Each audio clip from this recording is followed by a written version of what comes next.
Norbert, la Renaissance. Il m'a réveillé à coups de pique et de masse. Je le sentais s'approcher depuis quelques jours sans trop savoir ce qui m'attendait. Mais j'avoue que le choc fut brutal. L'auteur de ces cognements était un garçon noir d'une dizaine d'années, torse nu, ruisselant de sueur. Il me tapait dessus avec une force étonnante pour son jeune âge. Au début, je le distinguais mal dans la pénombre. En plus, il m'éblouissait avec sa lampe frontale.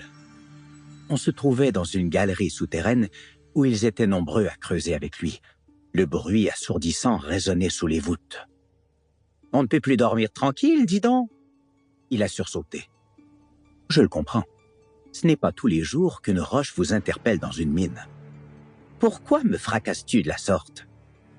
Pour gagner de l'argent, qu'est-ce que tu crois? Et ça paie bien de m'arracher à mon filon? Il a haussé les épaules. C'est ainsi que j'ai fait la connaissance de Norbert, un enfant congolais employé comme un adulte. Il m'a vaguement souri puis a repris de plus belle en martelant la paroi. À l'époque, je découvrais le monde et sa folie. Je ne savais pas encore que s'épuiser 12 heures à casser de la roche quand on a 10 ans, ce n'est pas la chose la plus agréable sur Terre. Plus tard, j'ai appris que Norbert ne gagnait que quelques dollars par jour pour ses efforts. Ses conditions de travail étaient terribles, dangereuses, parfois mortelles. Je ne connaissais vraiment rien, même pas mon nom. Norbert m'a expliqué. « Tu t'appelles Tantal, tu es un métal rare, très recherché.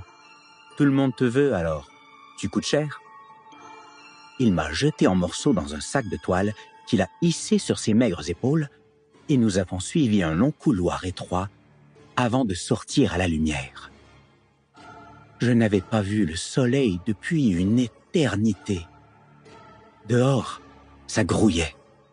Des soldats lourdement armés surveillaient les mineurs, jeunes et vieux. Ça criait, ça soufflait. La chaleur était épouvantable. Les pauvres gars devaient vraiment être misérables pour accepter de bosser comme des esclaves.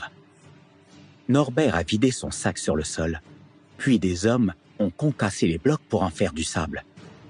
Ils m'ont ensuite passé dans l'eau plusieurs fois pour m'extraire de la roche. Petit à petit, ils ont recueilli les éléments qui les intéressaient, puis ils m'ont chauffé, secoué, tamisé. Ils étaient installés sur de grandes tables en bois et ne s'arrêtaient presque jamais, comme des machines humaines. Quand sommes-nous aujourd'hui? Norbert a rigolé. Ça m'a fait du bien de le voir de bonne humeur. Je me suis senti moins coupable de le voir forcé à m'extraire de mon sous-sol.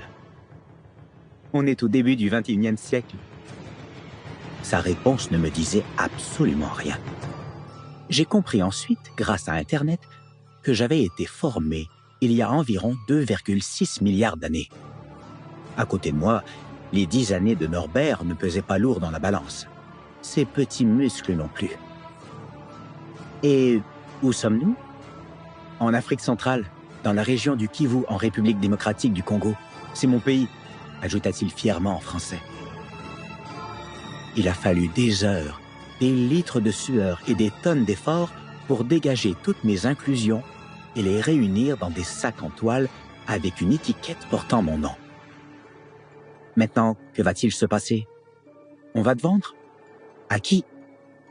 Les femmes vont te transporter jusqu'au village où le négociant t'achètera, puis il te revendra en ville à un plus gros négociant. Après, tu prendras l'avion. Norbert parlait à voix basse, avec crainte. Moi, je n'avais aucun moyen de me défendre. On venait de m'extirper d'un grand trou et je partais déjà vers l'inconnu. On se reverra? Ça m'étonnerait. Adieu, Tantal. Adieu, Norbert. Il a attrapé son sac vide, son pic et son marteau, puis il a rejoint les autres mineurs dans le puits en traînant les pieds. Il n'avait plus envie de plaisanter. Il savait trop bien ce qu'il attendait. C'était quoi ce destin terrible? Il était si jeune et n'avait aucun espoir d'améliorer son sort. Il devait juste travailler en se ruinant la santé. Qui osait imposer ça à Norbert?